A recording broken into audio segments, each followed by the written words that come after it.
My whole life I wanted to do something that was meaningful but also kind of intellectually challenging, some kind of a puzzle. So I started off kind of the more typical lawyer and doctor, and then in high school, I think it was, I took a psychology class, and so I was like, this is it. I love the human brain, I love determination and what you can do.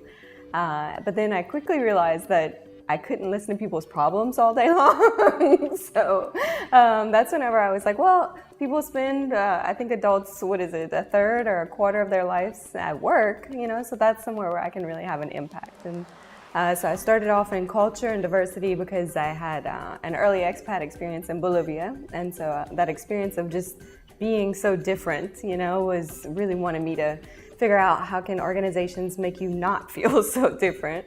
The most interesting was whenever I was working at NASA. So we were looking at cross-cultural interactions on the International Space Station. And so I would sit there and watch hours of video just of Russian and American astronauts interacting with each other. And so that was just really not normal and fascinating. But I think in terms of the coolest recent discovery was a study on expatriates that I'm working on right now.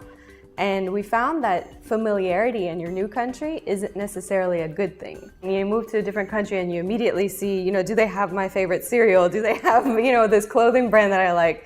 And all of us kind of gravitate to those things. But what we found in the research was that if you lived in a country that had all those familiar things from back home, actually you were less committed to the organization if they didn't do something to help you out. And so what happened is that it was creating kind of a bubble, and it was like home, but never going to be exactly like home. And so it actually made you pull to repatriation a little bit more.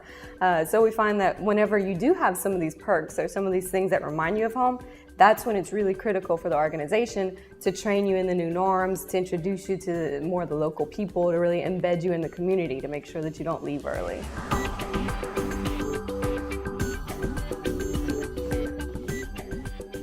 So I was looking for something different, and Asia was somewhere that I hadn't lived before. And most importantly, whenever I think about China, that's the future. That's where everything is going. And so if I want to be there right whenever that change is happening, right in that time of that flux, and at one of the best business schools in the world, they're guaranteed to have a front row seat. So it just, all the stars kind of aligned, and I can't think of a better place that I'd want to be right now.